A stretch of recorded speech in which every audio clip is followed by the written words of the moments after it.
예, 이번 시간에는 퇴직소득 원천징수 실무에 대해서 설명을 드리도록 하겠습니다.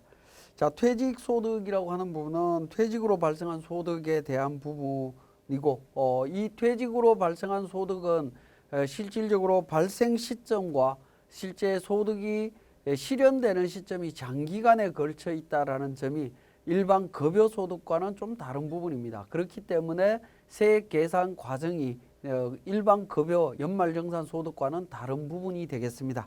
자, 그 부분을 잠깐 정리를 하면 퇴직소득의 범위를 보면 276페이지에 공적연금관리법에 따라 받는 일시금 중에 다음의 금액 중에 적은 금액이다라고 해서 기억 니은이 있습니다. 이건 뭐 참고로 보시고요.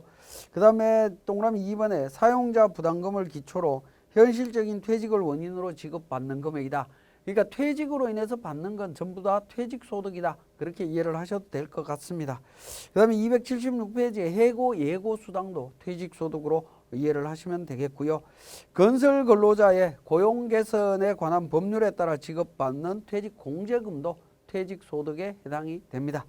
자, 소득세법상의 임원 퇴직소득 금액에 대한 부분들을 잠깐 정리를 하면, 자, 우리 교재에도 뭡니까 정확하게 나와 있습니다만은 임원 퇴직소득 금액에 대한 부분들을 보면 임원 퇴직금 한도 초과액에 대한 부분인데, 한도 초과액에 대한 부분은 법인세법 규정과 소득세법 규정 두 가지로 볼 수가 있는데, 법인세법에 의한 한도 초과액은 송금불산입 상여, 인정상여로 근로소득으로 과세되고 있습니다. 법인세법에 의한 한도 초과액은 퇴직금 상당액하고 세법상의 한도, 정관이나 위임 규정에 의한 주총에서 결정된 금액, 그 다음에 기억이 없다라고 하면 규정이 없는 경우에는 임원 총급여 곱하기 10% 곱하기 근속연수입니다. 그래서 기억과 니은 중에 하나의 금액이 되겠죠. 그게 세법상의 한도가 되고, 그 금액과 비교해서 작은 금액이 퇴직소득이고, 만약에 퇴직금 해당액이 더 초과되는 금액이 있다라고 하면 금액이 커지면 한도 초과가 되고 송금불산입 상여로 근로소득으로 적용이 됩니다. 그래서 법인세법상 한도 금액 기준으로 해서, 한도 내의 금액 기준으로 해서 소득세법에 의한 한도의 초과액을 계산하도록 되어 있는데, 보시면 법인세법상 송금 인정된 퇴직금 중에 12년 1월 1일 이후에 해당하는 퇴직금하고 3년 총급여 연평균 환산액 곱하기 10% 곱하기 12년 1월 1일 이후 근속연수 곱하기 3배수한 금액 중에 초과되는 금액이 있다면 그 부분은 근로소득으로 보겠다라는 부분입니다. 우리 교재에 있는 내용은 지금 요 내용이다라고 보시면 되겠고요. 어쨌든 법인세법에 의한 한도 초과액이나 소득세법에 의한 한도 초과액은 전부 근로소득에 해당이 된다라고 보시면 되겠습니다. 그리고 소득세법에 의해서 근로소득으로 보는 이 금액은 우리 연말정산 추가자료 입력 쪽에서 이미 보셨을 겁니다. 하단 부분에 임원 퇴직금 한도 초과액에 대한 부분 근로소득으로 입력하는 란이 있었을 겁니다. 자, 거기에다가 반영을 해주시면 됩니다. 자, 우리 교재 276페이지에 그 내용을 설명하고 있습니다. 277페이지도 마찬가지고요.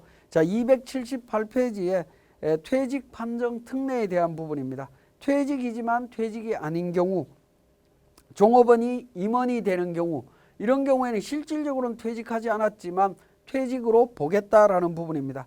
그래서 이런 사유가 발생했을 때 퇴직금을 실제 받지 아니한 경우에는 퇴직으로 보지 않을 수 있다. 실제 퇴직금을 지급하면 퇴직으로 보지만 퇴직금을 지급하지 않는다면 퇴직으로 안 볼 수도 있습니다.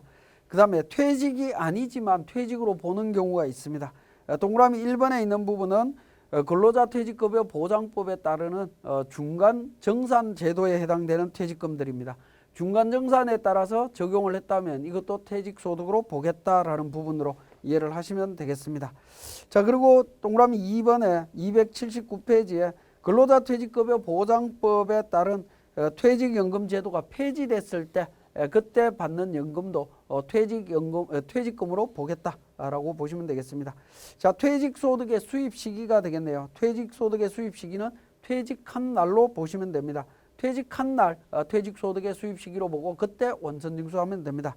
자, 퇴직소득의 과세표준 및 세액 계산. 세액 계산은 일반적으로 우리 연말정산 때 세금 계산하는 방식하고는 조금 많이 다릅니다. 왜냐하면 퇴직금은 입사 시점부터 퇴사 시점까지 장기간에 걸쳐서 퇴직금이 발생하기 때문에 그 장기간 동안 발생된 퇴직금에 대해서 우리 근로소득과 동일한 방식으로 세금 계산하면 세액의 그 결집 효과가 나타나기 때문에 그 부분을 완화시키기 위해서 다른 체계로 과세하도록 되어 있습니다.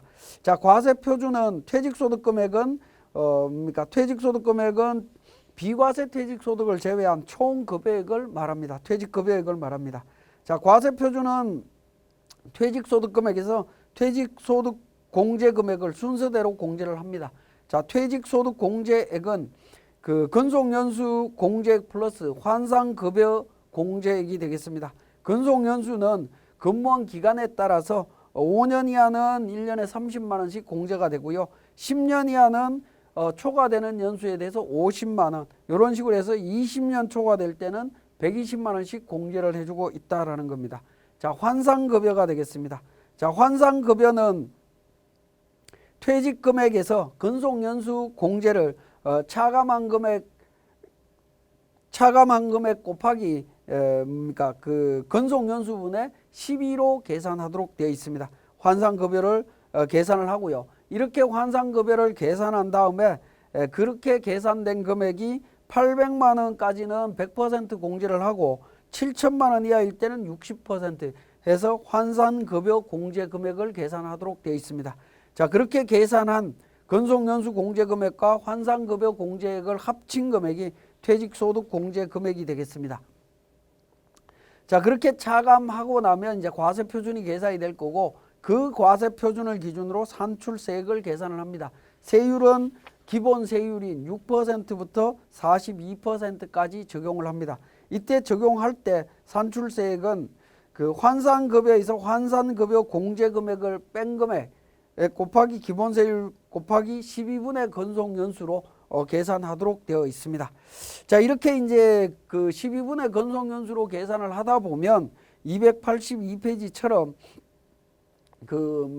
새로운 제도에 의한 산출세액은 굉장히 클 수밖에 없습니다. 클 수밖에 없는데 16년도에 이 제도가 도입이 되면서 갑자기 그 퇴직소득에 대한 산출세액이 증가되는 폭이 커지기 때문에 기존 제도와 새로운 제도를 혼합해서 세액을 계산하도록 하고 있습니다. 그래서 19년도에는 종전 기준에 따른 산출세액의 20%와 새로운 기준, 개정 규정에 따른 산출세액의 80%를 합친 금액을 산출세액으로 하도록 되어 있다라는 겁니다. 그래서 282페이지 참고사항에 과거 기준에 따른 산출세액 계산하는 부분도 있습니다. 그건 참고로 보시면 되겠습니다. 자, 그 다음에 284페이지에 퇴직소득 과세 방법이 있습니다. 퇴직소득 원천징수, 원천징수 시기는 퇴직소득을 지급할 때 원천징수한다라고 보시면 되겠고요. 자, 그 다음에 285페이지에 원천징수 의무자, 퇴직소득에 대해서는 원천징수 누가 할 거냐는 부분인데요. 퇴직연금을 가입했다라고 하면 국내에서 거주자나 비거주자에게 퇴직소득 금액을 지급하는 자는 원천징수해야 됩니다. 다만 다음의 경우에는 연금계좌 취급자가 한다라는 겁니다. 그죠? 금융회사 등이 하면 된다라는 겁니다. 자, 연금계좌 취급자라고 되어 있는 부분인데 연금계좌 취급자는 DC형과 IRP 계좌가 되겠습니다. DC형과 IRP 퇴직연금을 가입한 경우에는 회사에서 원천징수하지 않는다라는 부분을 말씀드리려고 하는 겁니다. 자, 그렇게 이해를 하시면 되겠고 원천징수 세율은 기본 세율을 적용하시면 됩니다. 자, 원천징수 세액의 계산입니다. 원천징수 의무자에게 과거에 원천징수된 퇴직소득에 대해서 원천징수된 원천징수 영수증을 제출하는 경우에는 합쳐서 정산하시면 됩니다.